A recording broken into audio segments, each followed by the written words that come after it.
صلو علیہ صلی اللہ علیہ وسلم۔ میرے انتہائی واجب الاحترام قابل سر احترام بزرگوں بھائیوں نوجوان ساتھیوں، آج 14 شعبان المعظم ہے اور شعبان کا یہ نصف چل رہا ہے۔ کچھ ہی دنوں کے بعد انشاءاللہ العزیز بشرط صحت و زندگی، ایمان و عافیت، رمضان مبارک کا مقدس مہینہ شروع ہو چکا ہوگا۔ اللہ جل شانہ عمن والوں سے دستبردار درخواست ہے، عرض ہے، دعا ہے، نماز ہے کہ اللہ جل شانہ رمضان مبارک کی مقدس ساعات اور نیک اور پرنور گھڑیاں ہمیں، ہماری نسلوں کو بارہا نصیب فرمائے، ایمان و عافیت کے ساتھ، صحت و خوشحالی کے ساتھ پوری امت کو نصیب فرمائے۔ جو شعبان کا مہینہ ہے بہت اہم مہینہ ہے۔ شعبان کا جو لفظ ہے نا، شعبان کا لفظ نکلا ہے شعب سے، شین عین با، جس کا مطلب ہوتا ہے گھاٹی۔ جب انسان کسی سفر پہ چل رہا ہوتا ہے، راستے میں گھاٹی آ جاتی ہے تو کہتے ہیں کہ آپ اس گھاٹی کو کراس کریں گے تو پھر ہماری دوبارہ سے سیدھا راستہ مل جائے گا۔ گھاٹی آتی ہے راستے میں، پھر کہتے ہیں کہ گھاٹی کو کراس کر لیا تو اب اگلا راستہ کیا ہے؟ آسان۔ شعبان آیا ہے گھاٹی بن کے۔ مراد یہ ہے کہ جو شخص شعبان کے اندر اپنی عادت سیٹ کر لیتا ہے، اپنی نیت درست کر لیتا ہے، تو رمضان مبارک کے اندر روزے کی مشقت اٹھانا، گرمی برداشت کرنا، لمبی دیر تک بھوک اور پیاس برداشت کرنا اس کے لیے آسان ہو جاتا ہے۔ کیوں؟ کیونکہ وہ شعبان کی گھاٹی کراس کر کے آیا ہے۔ شعبان کا مہینہ اس لیے بھی اہم ہے کہ آقا کریم سید المرسلین، خاتم المرسلین، شفیع المذنبین، معصوم آمنہ حضور پاک علیہ السلام نے دعا مانگی، امت کو بھی سکھائی۔ دعا مانگتی ہیں رجب کے وقت، اللہم بارک لنا فی رجب و شعبان و بلغنا رمضان، یعنی رجب شروع ہو رہا ہے یا شروع ہونے سے قبل یہ دعا مانگی، اے اللہ بارک لنا فی رجب کے اندر ہمیں برکتیں نصیب فرما، و شعبان، اور ایسی ہی برکتیں ہمیں جس سے اگلے مہینے شعبان میں بھی نصیب فرمانا، و بلغنا رمضان، رجب کی برکتیں آ گئی، شعبان کی برکتیں آ گئی، اب پوری تیاری ہو چکی ہے، اے اللہ ان ساری برکتوں کے ساتھ ہمیں رمضان مبارک کی بہاریں بھی نصیب فرما۔ یہ ہے دعا۔ اگر آپ میرے ساتھ مانگیں گے تو مجھے بڑی خوشی ہوگی۔ اللہم بارک لنا فی رجب و شعبان و بلغنا رمضان، اے اللہ ہمیں رجب کی برکتیں نصیب فرما، شعبان کی برکتیں نصیب فرما، اور ہمیں رمضان مبارک کی مقدس ساعتیں اور بہاریں بھی نصیب فرما، آمین ثم آمین۔ شعبان کا مہینہ اس لیے اہم ہے کہ یہ مہینہ رمضان مبارک کا مقدمہ ہے، تمہید ہے، اور اس کی تیاری کا موقع دیتا ہے۔ دنیا بھر کے اندر بڑے بڑے سپورٹس کے ایونٹ ہوتے ہیں، تو ان ایونٹ کے آغاز سے پہلے ان ٹیموں کے کنڈیشننگ کیمپس لگتے ہیں۔ فٹ بال کے میچز ہوں، اس کا کوئی ٹورنامنٹ آ رہا ہو، کرکٹ کا آ رہا ہو، ہاکی کا آ رہا ہو، ریسلنگ کا آ رہا ہو، باکسنگ کا آ رہا ہو، کوئی بھی وٹ ایور جو بھی ایونٹ ہوتا ہے، تو اس سے پہلے کنڈیشننگ کیمپ ہوتے ہیں، کوچز ہوتے ہیں جو کہ تیاری کرواتے ہیں، اور ان کو تیاری اس انداز میں کرواتے ہیں کہ تم اس طرح سے تیاری کرو گویا کہ تم میچ کے اندر ہو، اس کنڈیشن کے اندر جا کر کے تم تیاری کرو گے اس مائنڈ سیٹ کے ساتھ، تو تمہارے لیے وہ سچویشن کوئی اجنبی نہیں ہوگی، کیونکہ تم اس سچویشن میں سے گزر کے گئے۔ اب جو شخص شعبان کے اندر یہ تیاری نہیں کرتا رمضان مبارک کی، نہ اس نے ویسی انٹینشن بنائی ہے، نہ مائنڈ سیٹ بنایا ہے، اور نہ ہی خود کو اس نے پریپیئر کیا ہے، رمضان مبارک آئے گا تو اس کے لیے ٹوٹل اجنبی ہوگا۔ ٹوٹل پہلے ہی روزہ شروع ہوگا تو دیکھنے دکھانے کے لیے روزہ تو رکھ لیا، امی ابو پہ ڈر سے کسی اور کو دکھانے کے لیے یا کسی بھی وجہ سے کوئی تانا نہ مار دے، رکھ لیا۔ اب جیسے ہی سورج نکلنا شروع ہوگا ساتھ ہی حضرت کے ارادے ڈاماڈول، کیونکہ اجنبی ہوگا نا روزہ اس کے لیے۔ اگر اس نے شعبان کے اندر یہ پریکٹس کی ہوتی تو رمضان مبارک اس کو اجنبی نہ لگتا۔ رمضان مبارک کی بڑی برکتیں ہیں، بڑی بہاریں ہیں، دعائیں قبول ہوتی ہیں، گناہوں کی معافی ہوتی ہے، کوئی شک نہیں ہے. یہ ساری باتیں صرف لپ سروس نہیں ہے خدا کے لیے، اس کو صرف لپ سروس تک محدود نہ رکھیے گا. رمضان مبارک کی بڑی برکتیں ہیں، بڑی بہاریں ہیں بھائی، اس کے لیے تیاری کر کے جانا ہے. وہ چیلنج بھی ہے، چیلنج ہے کہ نہیں ہے. انسان دن میں 2 دفعہ کھانے کا عادی ہے، 3 دفعہ کھانے کا عادی ہے، اس کو بھوک لگتی ہے، پیاس لگتی ہے. اب یکدم سے رمضان مبارک آئے گا، اس کی عادت چینج ہوگی، اس کا جسم اس بات کا عادی نہیں ہے. اسی لیے ام المؤمنین سیدہ عائشہ طیبہ طاہرہ میرا رضی اللہ تعالیٰ نے یہ فرماتی ہیں کہ آقا کریم سید المرسلین حضور پاک علیہ السلام رمضان مبارک کے روزوں کے علاوہ جس مہینے میں سب سے زیادہ روزہ رکھے کرتے تھے وہ شعبان کا مہینہ. ویسے نفلی روزے حضور پاک صلی اللہ علیہ وسلم نے سارا سال رکھی، مختلف اوقات میں مختلف ایام میں رکھی. ایام 20 کے روزے رکھنا ثابت ہے. ہر مہینے کے تو ایام 20 ہیں، جن راتوں میں چاند روشن ہوتا ہے اس کے دنوں میں روزے رکھنا یہ مسنون ہے، ثابت ہے، مستحب ہے. حیثیت فقہی اعتبار سے اس کی نفل کی ہے، فرض یا واجب کی نہیں ہے. ایام 20 کے روزے رکھنا اور انہی دنوں کے اندر جو ہے وہ حجامہ لگوانا یہ ایک نبوی علاج ہے، مائنر آپریشن ہے جس میں 70 بیماری سے شفا کا وعدہ ہے. تو روزے اور حجامہ ایام 20 کے اندر یہ مسنون اعمال امت کو اس پہ آنا چاہیے. اور باقی سارے سالوں کے اندر بھی کچھ نفلی روزے ثابت ہیں، لیکن شعبان کے اندر کثرت کے ساتھ آقا کریم سید المرسلین حضور پاک علیہ السلام نفلی روزے رکھا کرتے تھے اور اس کا اہتمام کیا کرتے تھے. اور کتنا اہتمام آقا کریم صلی اللہ علیہ وسلم نے فرمایا احسو ہلال شعبان و رمضان، کہ تم شعبان کے لیے بھی تم چاند کو گنو اور رمضان کے لیے بھی تم چاند کو گنو، ان ایام کو گنو کہ آج شعبان کی اتنی تاریخ ہے، آج یہ تاریخ ہے، آج اتنے دن رہ گئے. گننے سے مراد یہی ہے کہ انسان آئیڈیا لگاتا ہے، اندازہ لگاتا ہے کہ رمضان مبارک آ رہے ہیں.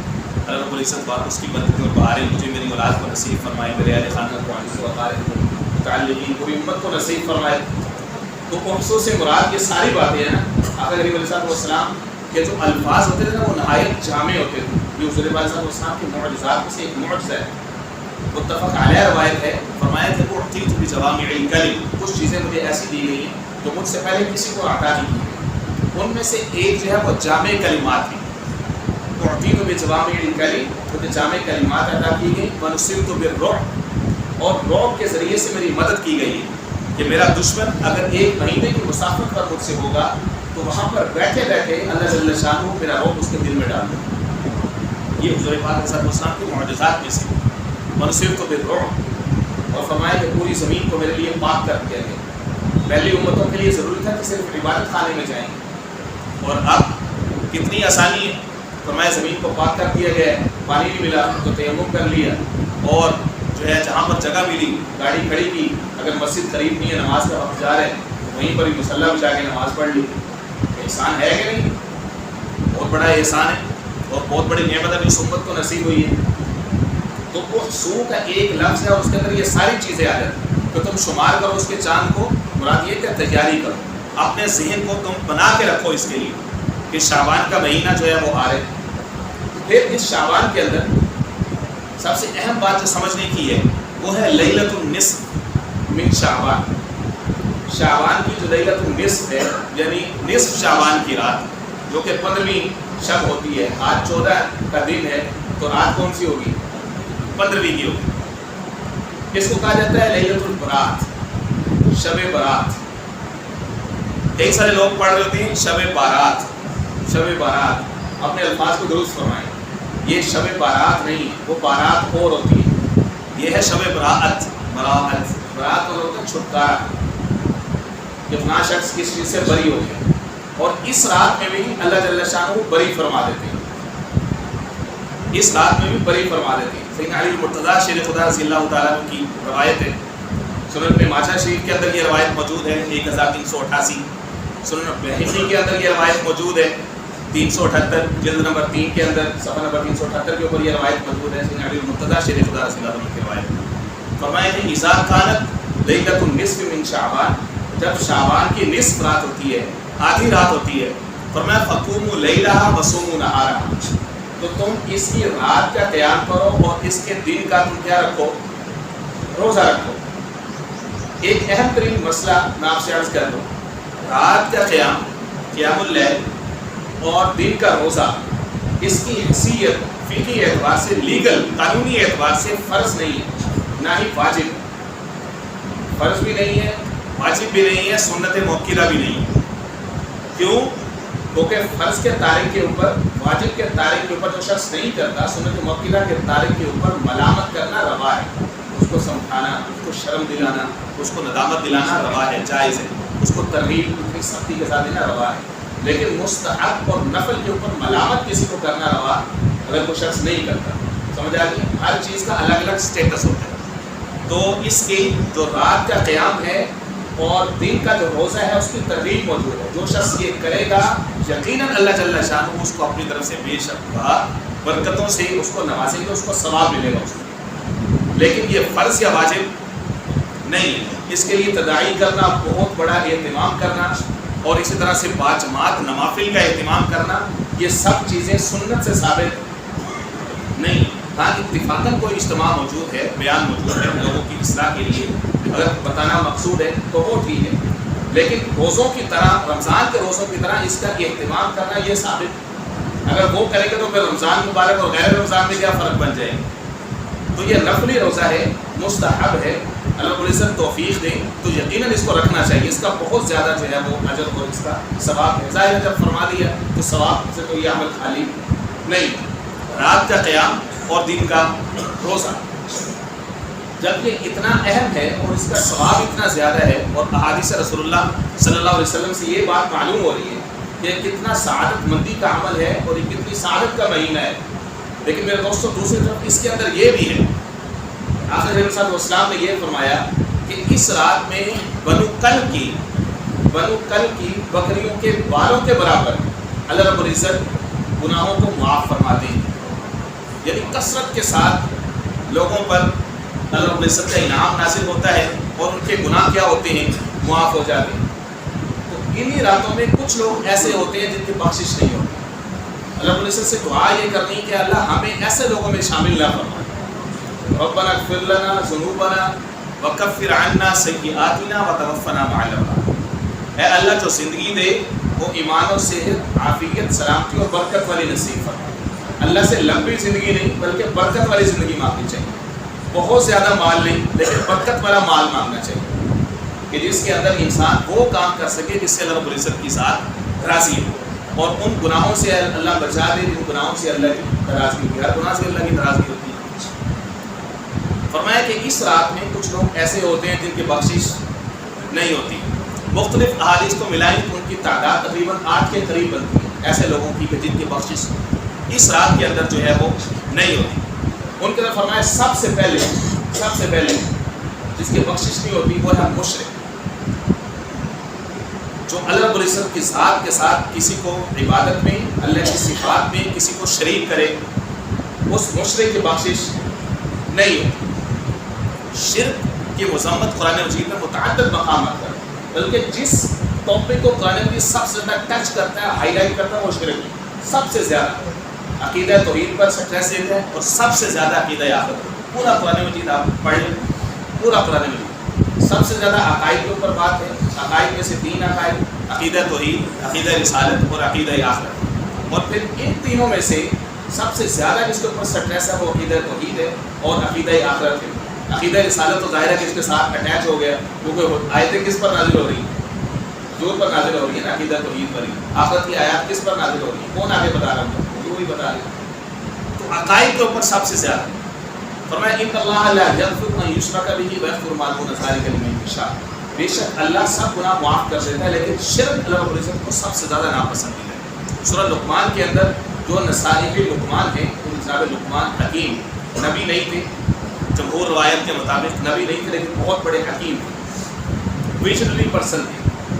انہوں نے اپنے بیٹے کو جو نصیحتیں فرمائی تھی، سب سے پہلے نصیحت جو فرمائی تھی سورہ لقمان کے رکوع نمبر 2 سے اس موضوع کا آغاز ہو، وَلَقَدْ آتَيْنَا لُقْمَانَ الْحِكْمَةَ أَنِ اشْكُرْ لِلَّهِ۔ اس کے بعد انہوں نے اپنے بیٹے کو یہ کہا کہ اے بیٹے لا تشرک باللہ، اللہ کے ساتھ کسی کو شریک نہ کرنا، اللہ کے ساتھ کسی کو شریک نہ کرنا، ان الشرک لظلم عظیم، بے شک شرک بہت بڑا ظلم ہے. علم پڑھیا اشراف نہ ہون تیرے ہون اصل کمی نہیں. پتل کلینی بندہ سونا ہمیں چڑھیے لال لگی نہیں. بولیا آج توحید نہیں ملنی جنت کو میں مریے بچ بنی. توحید جو ہے یہ پرائم ہے, اس کے اوپر کوئی کمپرومائز نہیں. فرمایا کہ مشرک کی اس رات میں بخشش نہیں ہوئی. اس کے بعد دوسرے نمبر پر فرمایا ولا مشاہنی. اللہ رب العزت نظر رحمت نہیں فرماتے ولا الا مشاہنی, جو مشاہن شخص ہو. مشاہن کہتے ہیں شہن سے کینہ پرور شخص. ایک ہوتا ہے کسی کے ساتھ ناراضگی ہو, ایک ہے کسی کے اوپر غصہ, ایک ہوتا ہے قطع تعلقی. یہ سٹیجز ہے, یہ سٹیجز.